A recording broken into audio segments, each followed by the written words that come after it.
How to save project on ClipChamp. Hello everyone, welcome back into the channel. In this video today, I'll guide you through the steps on how you can save project on ClipChamp. Well, the process is simple and easy, so let me guide you through. Now I'm on ClipChamp here and you can see I've opened up a project. Once you have finished editing the project, now whether you want to save it within the ClipChamp as the drafts to edit it later or you want to export it.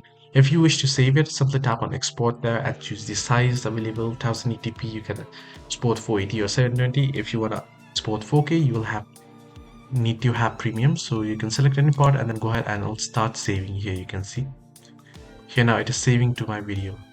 I've not titled it, but it is saving the video.